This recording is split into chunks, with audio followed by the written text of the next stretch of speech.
بسم اللہ الرحمن الرحیم۔ السلام علیکم ورحمۃ اللہ وبرکاتہ۔ پیارے دوستو، اس ویڈیو میں پیش کیا جانے والا واقعہ اگر آپ کو پسند آئے تو ویڈیو کو لائک کرنے کے ساتھ ساتھ چینل کو سبسکرائب ضرور کیجیے، شکریہ۔ یونان میں ایک بادشاہ حکومت کرتا تھا۔ وہ بہت دانش مند اور نیک دل تھا، اس لیے عقل مند اور حکماء لوگوں کا بڑا قدردان تھا۔ خود بھی بہت بڑا عالم تھا، اس لیے علماء کی بہت قدر کرتا تھا۔ اسے اچھی اچھی باتیں لکھوانے اور انہیں اپنے کتب خانے میں جمع کرنے کا بہت شوق تھا۔ کچھ ہی عرصے میں اس نے اپنے کتب خانے میں بے شمار کتابیں جمع کر لیں، جن کا مطالعہ کر کے وہ بہت خوش ہوا کرتا تھا۔ ایک دن بادشاہ مطالعے میں مصروف تھا کہ اس کے ذہن میں آیا کہ کتب خانے میں ایسی کوئی کتاب موجود نہیں جس میں انسان کی تمام بیماریوں کی علامات اور ان کا علاج تحریر ہو۔ چنانچہ اس نے فیصلہ کیا کہ وہ ایسی کتاب ضرور لکھوائے گا۔ چنانچہ بادشاہ نے ایک بہت بڑے حکیم کو بلایا اور کہا کہ حکیم صاحب، میں چاہتا ہوں کہ آپ ایک ایسی کتاب تحریر کریں جس میں تمام انسانی بیماریوں کی علامات اور ان کا علاج تحریر ہو۔ حکیم صاحب نے جواب دیا، بادشاہ سلامت، میں بہت جلد ایک ایسی کتاب تحریر کر لوں گا جسے آپ بہت پسند فرمائیں گے۔ وہ کتاب بہت مفید ہوگی۔ ایسا کہنے کے بعد حکیم صاحب نے بادشاہ سے اجازت طلب کی اور وہاں سے رخصت ہو گیا۔ بادشاہ یہ جان کر خوش ہوا کہ نہ صرف وہ کتاب ان کے کتب خانے کی زینت بنے گی بلکہ آئندہ نسلوں کے لیے بھی رہنما اور مفید ثابت ہوگی۔ حکیم نے بادشاہ کے حکم کے مطابق کتاب لکھنے کا عمل شروع کر دیا۔ سب سے پہلے حکیم صاحب نے تمام بیماریوں کے نام لکھے جو انسانوں کو لاحق ہو سکتی تھیں۔ اس کے بعد ان کے علاج اور پرہیز کو لکھنے کا مرحلہ آیا۔ حکیم صاحب نے ان تمام جڑی بوٹیوں کے نام لکھ ڈالے جو بطور دوا استعمال ہو سکتی تھیں۔ اس کتاب کو لکھنے میں 1.5 سال کا وقت لگ گیا، لیکن حکیم صاحب نے اسے ایک ہی جلد میں تیار کر لیا۔ پھر وہ کتاب لے کر بادشاہ کی خدمت میں حاضر ہوا اور وہ کتاب بادشاہ کی خدمت میں پیش کر دی۔ کتاب کو دیکھ کر بادشاہ بہت خوش ہوا اور حکیم کو انعام و اکرام سے نواز دیا۔ حکیم صاحب کو اپنی محنت کا پھل مل گیا اور انہیں اس بات کی خوشی بھی تھی کہ ان کی کتاب ایک سچے قدردان کے پاس گئی ہے۔ کچھ عرصے بعد حکیم صاحب وفات پا گئے۔ بادشاہ نے وہ کتاب اپنے مطالعے کے خاص کمرے میں رکھوا دی۔ ایک دن بادشاہ کو فراغت ملی، اس نے کتاب منگوائی اور اس کا مطالعہ شروع کر دیا۔ اب نہایت آسان اور سلیس زبان میں لکھی گئی تھی، اس لیے بادشاہ نے اس کو بہت پسند کیا۔ بادشاہ نے بیماریوں کی علامات، پرہیز اور علاج کے متعلق سب کچھ بہت دھیان سے پڑھا۔ پڑھتے پڑھتے بادشاہ ایسے باب پر پہنچ گیا جس میں لکھا تھا کہ کن چیزوں کو کھانے کے بعد کن چیزوں سے پرہیز کرنی چاہیے۔ اس کے بعد لکھا تھا کہ اگر 2 متضاد چیزیں کھا لی جائیں تو کون کون سی بیماریاں پیدا ہو سکتی ہیں اور انسان کن کن تکالیف میں مبتلا ہو سکتا ہے۔ یہ باب پڑھنے کے بعد وہ حیران ہو گیا اور سوچنے لگا کہ یہ کیسے ممکن ہے کہ 2 متضاد چیزیں کھانے کے بعد آدمی بیمار ہو جائے۔ ایک جگہ تحریر تھا کہ تربوز کھانے کے بعد اگر دودھ پی لیا جائے تو انتڑیوں میں درد کا خطرہ پیدا ہو جاتا ہے۔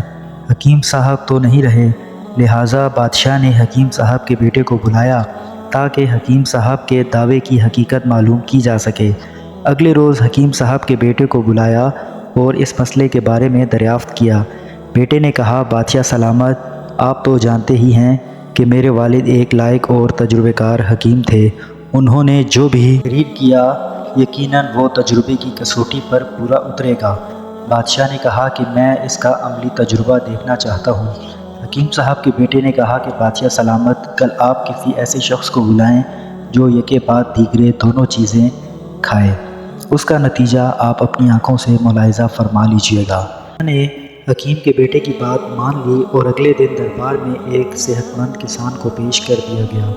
بادشاہ نے حکیم کے بیٹے کو حکم دیا کہ اس کو پہلے تربوز کھلائے اور پھر دودھ پلائے تاکہ پتہ چلے کہ یہ درد میں مبتلا ہوتا ہے یا نہیں۔ حکم کی تعمیل کرتے ہوئے کسان کو تربوز کھلانے کے 2 منٹ بعد دودھ پلایا گیا اور اسے ایک کرسی پر بٹھا دیا گیا۔ 2، 4، 5 منٹ گزرے، حتیٰ کہ آدھا گھنٹہ گزر گیا۔ بادشاہ نے کسان سے پوچھا، تمہیں کوئی تکلیف ہو رہی ہے؟ کسان نے جواب دیا، بادشاہ سلامت، مجھے کوئی تکلیف محسوس نہیں ہو رہی، میں بالکل ٹھیک محسوس کر رہا ہوں۔ بادشاہ نے حکیم کے بیٹے سے کہا کہ یہ تمہارے والد نے بڑی عجیب بات لکھ دی ہے، اب تم نے خود دیکھ لیا کہ کسان پر ان چیزوں کا کوئی اثر نہیں ہوا۔ یہ دیکھ کر حکیم صاحب کا بیٹا سوچ میں پڑ گیا۔ پھر اس نے بادشاہ سے کہا کہ بادشاہ سلامت، مجھے 3 ماہ کی مہلت دی جائے اور اس دوران کسان میرے پاس رہے گا۔ 3 ماہ بعد میں آپ کو اس سوال کا جواب دوں گا۔ بادشاہ نے اس کی درخواست منظور کر لی۔ حکیم صاحب کا بیٹا کسان کو لے کر گھر آ گیا اور پہلے ہی دن سے اسے شاہی کھانے کے لیے دیے، پہننے کے لیے نفیس کپڑے اور سونے کے لیے انتہائی آرام دہ بستر دیا۔ کسان مزے سے زندگی گزارنے لگا۔ جب کھانے کا وقت ہوتا تو اسے نہایت لذیذ کھانے پیش کیے جاتے۔ کسان نے کبھی سوچا بھی نہ تھا کہ وہ اپنی زندگی میں ایسے عمدہ کھانے کھائے گا اور اس قدر عیش اور عشرت کی زندگی بسر کرے گا۔ آخر کار 3 ماہ کا عرصہ پورا ہو گیا۔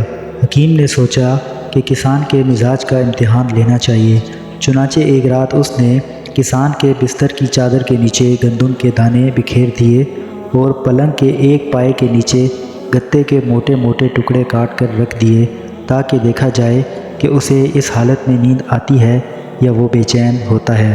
رات کو جب کسان سونے کے لیے بستر پر لیٹا تو اس نے محسوس کیا کہ اس کا بستر ناہموار ہے، اسے کوئی چیز چبھ رہی ہے۔ اندھیرے کی وجہ سے اسے کچھ نظر بھی نہ آیا۔ وہ رات اس نے بے چینی اور بے قراری میں گزاری۔ صبح ہوئی تو کسان نے شکر کیا کہ رات کی بے چینی سے جان چھوٹی۔ ناشتے کی میز پر حکیم نے کسان سے پوچھا، سناؤ رات کیسی گزری؟ کسان نے کہا، حکیم صاحب نہ پوچھیں، ساری رات میری کمر میں کنکر چبھتے رہے، بستر بھی ناہموار تھا جس کی وجہ سے ساری رات نیند نہیں آئی۔ حکیم نے کہا کہ اب اس کا مزاج بدل چکا ہے، آرام و آسائش کی زندگی نے اس کو تبدیل کر دیا ہے۔ پہلے یہ دن بھر محنت مشقت کرتا تھا لیکن اب یہ اتنا نازک مزاج ہو گیا ہے کہ گتے کے 2 ٹکڑوں سے اسے پلنگ ناہموار محسوس ہونے لگا اور گندم کے باریک دانے پتھروں کی طرح چبھنے لگے۔ اس کے بعد حکیم صاحب کا بیٹا کسان کو لے کر بادشاہ سلامت کے سامنے حاضر ہو گیا اور کہا کہ بادشاہ سلامت، اب آپ اس کا امتحان لے سکتے ہیں۔ بادشاہ اسی انتظار میں تھا۔ اس نے فوراً تربوز اور دودھ لانے کا حکم دیا۔ اسے تربوز اور پھر دودھ پیش کیا گیا۔ ابھی 1 منٹ بھی نہیں گزرا تھا کہ وہ درد سے تڑپنے لگا، یہاں تک کہ اس کی حالت غیر ہو گئی۔ بادشاہ اس تبدیلی پر بہت حیران ہوا۔ بادشاہ نے حکیم کے بیٹے سے پوچھا، ایسا کیوں ہوا؟ حکیم کے بیٹے نے جواب دیا کہ جو باتیں میرے والد نے کتاب میں لکھی تھیں وہ بادشاہوں کے شاہی مزاج کے مطابق تھیں۔ اب اس کسان کو ہی دیکھ لیں، پہلے یہ سخت محنت کیا کرتا تھا، اس کا معدہ ہر چیز ہضم کر لیتا تھا۔ جب اسے عیش و عشرت کی زندگی گزارنے کا موقع دیا گیا تو یہ نرم مزاج ہو گیا۔ شاہی کھانے کھا کھا کر اس کا معدہ کس قدر نازک ہو گیا کہ اس نے تربوز اور دودھ کو ہضم نہیں کیا اور تکلیف کی وجہ سے تڑپنے لگا۔ یہ صرف اور صرف آرام طلبی اور محنت نہ کرنے کا نتیجہ ہے۔ جب تک یہ سادہ زندگی گزارتا رہا، محنت کرتا رہا تو یہ بیماریوں سے دور رہا، لیکن جب یہ آرام دہ زندگی بسر کرنے لگا تو اس کی زندگی میں نزاکت آ گئی اور یہ بہت جلد بیمار ہو گیا۔ میں نے حکیم کے بیٹے کی بات مان لی اور حکیم کے بیٹے کو کسان کا علاج کرنے کا حکم دے دیا۔ اللہ تعالی ہمیں آرام کی بری عادت سے بچائے اور محنت کرنے والا بنائے۔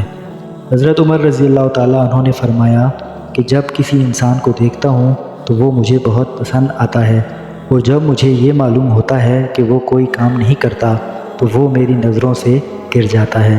نبی کریم صلی اللہ علیہ وآلہ وسلم نے فرمایا کہ تندرستی اور فرصت کے لمحات 2 ایسی نعمتیں ہیں جن میں اکثر لوگ گھاٹے میں مبتلا ہیں۔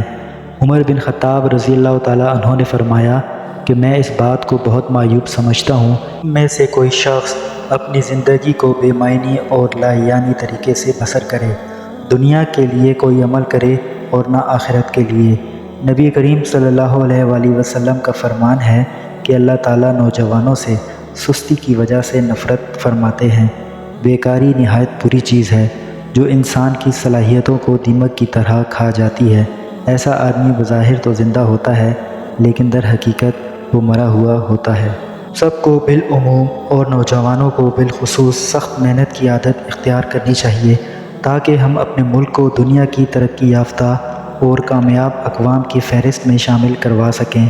اللہ تعالی ہم سب کو ایسا کرنے کی ہمت اور توفیق عطا فرمائے، آمین۔